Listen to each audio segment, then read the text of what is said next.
So ఇప్పుడు ఈ ఎలక్షన్స్ని రెఫరెండంగా భావిస్తున్నామని రేవంత్ రెడ్డి అంటున్నాడు. సో ఇది ఒక సాహసం చేసిందని అనుకోవాలా, స్ట్రాటజీనా? అసలు ఎట్లా 3-4 నెలల్లోనే జరిగే ఎలక్షన్స్ని రెఫరెండంగా భావించాల్సి ఉంటుంది? అంటే ఇప్పుడు ఇందులో ఒక ఇష్యూ ఉందబ్బా. ప్రజలు ఎంత మేరకి చైతన్యవంతులు అయిందంటే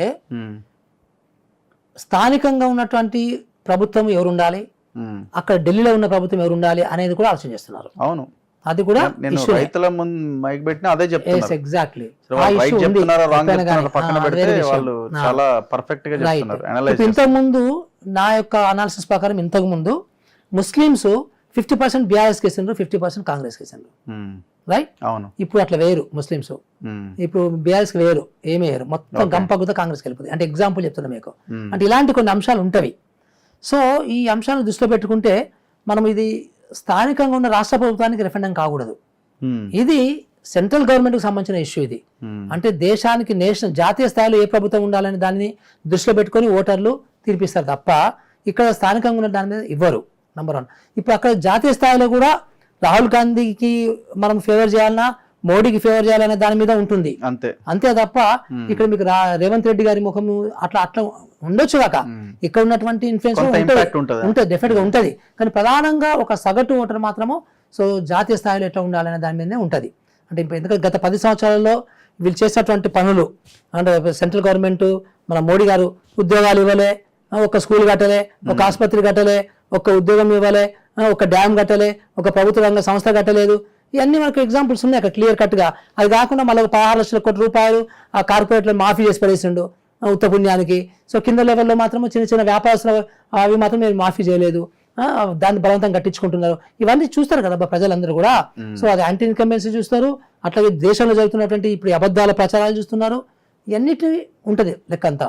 అంతే మన స్టేట్ గవర్నమెంట్ రిఫరెండం కాదు అనకూడదు. అంటే మనం పొలిటికల్ గా ఎవరు ఒక్కొక్కరి ఆలోచన విధానం ఒక్కొక్కలాగా ఉంటుంది. కానీ జనరల్ గా నేను అంటున్నాను, జనరల్ గా చెప్పేది this need not be referendum. So ఎట్లా చూస్తున్నారు ఈ రాష్ట్ర ప్రభుత్వ పరిపాలన పట్ల? పబ్లిక్ కొంత సంతృప్తికరంగా ఉన్నారని మీకు అనిపిస్తున్నదా? అంటే ఇక్కడ విషయం ఏంటంటే మనము 10 సంవత్సరాల పరిపాలన చూసాం. అటు బీఆర్ఎస్ పరిపాలన చూసాం, కేసీఆర్ పరిపాలన చూసాం, కేటీఆర్ పరిపాలన చూసాం, కవిత యొక్క ఇంటర్ఫిరెన్స్ చూసాము, అందరి యొక్క అవినీతిని చూసాము. అట్లాగే అక్కడ మోడీ గారి పరిపాలన చూసాము, ఎంత ఏ రకంగా ఉద్యోగాలు ఇవ్వడు, ఏ రకంగా విద్య గురించి పట్టించుకోడు, ఇవన్నీ చూసాం మనము. ఇప్పుడు ఇది కాంగ్రెస్ గవర్నమెంట్ చూస్తున్నాము. అంటే too early to comment, okay, అది మాత్రం పక్కా. ఇంకొకటి ఆయుష్ వచ్చిన మరి పెద్ద ఎలక్షన్స్ వచ్చినాయి. సో ఈ మధ్య కాలంలో అంటే ఇవన్నీ ఉన్నాయి. ఇంత తక్కువ దాంట్లో ఏ మాత్రం ఎట్టి కామెంట్ కూడా చేయడానికి వీలు లేదు అని నా ఉద్దేశం. అంటే ఇప్పుడు గుర్తు చేస్తున్నాయి కదా ప్రతిపక్షాలు, December 9న అది ఇస్తా అంటివి, ఇది ఇస్తా అంటివి, మరి ఏమి ఇవ్వలేకపోతేవి ఎట్లా? నువ్వు ఒక వైపు 7 లక్షల కోట్లు అప్పు చేయించి ఆయన ఒక సిచ్యువేషన్ లో పెట్టి, కొత్త గవర్నమెంట్ ఒక సిచ్యువేషన్ లో పెట్టి మళ్ళీ నువ్వే అంటే ఎట్లా? ఇంకా వేరే వాళ్ళంటే అర్థం ఉంది, కానీ నువ్వే కారకుడివి, నువ్వే మూల కారకుడివి ఇంత నాన్ సెన్స్ గా, ఇంత ఆర్థిక పరిస్థితి చిన్నాభిన్నం చేయడానికి. మరి నువ్వే అంటే ఎట్లా? అయినా ఇంకొక విషయం ఏంటంటే ఇప్పుడు మనోడు డబుల్ బెడ్రూమ్ కట్టిస్తానని ప్రామిస్ చేస్తున్నాడు. ఉదాహరణ ఎగ్జాంపుల్ చెప్తాను మీకు నేను. మరి కట్టించండా? అంటే 10 సంవత్సరాల టైం ఇస్తే కట్టిలేదు. అసలు నీకు ఇలాంటి వాటిని పాయింట్అవుట్ చేయడానికి నీకు అర్హత లేదంట ఆయన. కేసీఆర్ని కానీ, కేటీఆర్ కానీ, హరీష్ గారు కానీ అసలు నీకు అర్హతనే లేదు. మీరు ఒక ఏగిన పాఠక లాంటి వాళ్ళు మీరు ఉండండి గమ్మున, ఒక 5 సంవత్సరాలు గమ్మున ఉండండి. మీరు గమ్మున ఉండి మీరు ఏదైనా మంచి పనులు చేయండి. ఉత్తగా ఏదో మీరు గొప్ప పనులు చేసినట్టుగా ఛాలెంజ్లు చేయడము, లేదా ఆ డేటు ఈ డేట్ ఏందని 10 సంవత్సరాలు నువ్వు ఏం చేయలేదు. నువ్వు ఎన్ని భద్రాలు నువ్వు 10 సంవత్సరాల ఒక్క పని చేయలేదు. నువ్వు ఆ కట్టించిన అది కాస్త గంగలు కలిసిపోయింది, కాళేశ్వరం ప్రాజెక్టు కాస్త ఏం చేసినావు? నీకు ఏమనుంది? ఒక కరెంటు కొంచెం చేసినావేమో, సో పెన్షన్ ఇచ్చేవేమో, వెరీ గుడ్, షబ్బాష్, ఓ 10 మార్కులు వేసిన పక్కన ఏంది ఏం తమాషా ఇది? నీకు అర్హత లేదంట. హరీష్ మీరు రిజైన్ చేస్తారా? August 15 లోపు రుణమాఫీ చేయకపోతాను ఈయన. అటు ముఖ్యమంత్రి ఏమో నేను దేవుడి మీద ఒట్టేసి చెప్తున్నా, చేసి తీరుతాను ఆయన. సో ఒకవేళ నేను చేస్తే నువ్వు బీఆర్ఎస్ పార్టీ రద్దు చేస్తావా అని సీఎం. ఇట్లా ఏకంగా హరీష్ రావు రాజీనామా లెటర్ ఏదో రాసి అమరవీరుల స్తూపం దగ్గరికి వెళ్ళి నిలబడ్డాడు, నువ్వు రాలేదు నేను వచ్చినా అని. చెత్త రాజకీయాలు ఇవన్నీ, చెత్త రాజకీయాలు.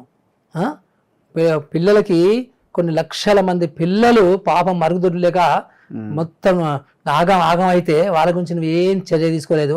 ఇప్పుడు ఏమో గాలెటర్ పట్టుకుని గీలెటర్ పట్టుకుని తిరుగుతున్నారా బాబు? ఏంది ఏం తమాషా ఇది? అట్లా చెప్పుకుంటే బాగుంటుంది. ఎన్నున్నాయి చెప్పు. ఎంత రాజకీయాలు, దీని గురించి మనం మాట్లాడుకోవాల్సిన అవసరమే లేదు. అన్ని చెత్త రాజకీయాలు ప్రజల్ని కన్ఫ్యూజ్ చేస్తారు, మసిబూసి మాడకాయ చేసే రాజకీయాలన్నీ కూడా. సో ఏమైంది రేవంత్ రెడ్డి నెల అటు ఇటు అయితే ఏమైంది, ఏం కంపెనీలు ఉంటాయి, కరెక్ట్గా డేట్ పట్టుకుంటారు, అర్థం కాదు. ఏదో వాళ్ళ పని వాళ్ళు చేసుకుంటున్నారు, వాళ్ళ ప్రామిస్లు. నేను ప్రామిస్లు సపోర్ట్ చేయను, కానీ నాకు కావాల్సింది ఒక సుస్థిరమైన నాణ్యమైన విద్య, సుస్థిరమైన నాణ్యమైన ఆరోగ్య సేవలు, సుస్థిర నాణ్యమైన జీవనోపాధులు, పిల్లలకి జాబులు. సో అట్లాగే సుస్థిర నాణ్యమైనటువంటి అవినీతి లేని సుపరిపాలన, ఇవి చేయాలి అంతే. అన్ని ప్రామిసులు గీమిసులు వాళ్ళు వీళ్ళు అంత పిచ్చి ప్రామిస్లు, ఇవన్నీ పనికిరాని ప్రామిస్లు. ఎట్లా సార్ అంటే అనుకున్నంత స్థాయిలో ఆ దిశగా మీరు అనుకుంటున్న అంశాల మీద అయితే చర్చ లేదు రాష్ట్రంలో. అవును, 5 నెలల తర్వాత కూడా, ఎందుకంటే నేను 2-3 ఇన్సిడెంట్స్ నేను కవర్ చేసిన, కరెక్టే, పిల్లలు చనిపోయిన విషయం కూడా జరిగింది. అవును అవును.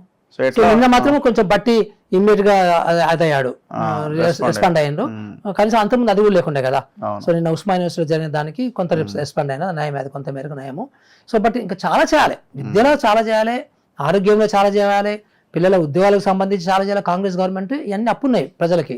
సో ప్రజలకి అంత డ్యూస్ ఉన్నాయి, చేయాల్సిందే. వాళ్ళు చేయకపోతే మేము కూడా మాలాంటి అడుగుతాం, పక్కా అడుగుతాం. సో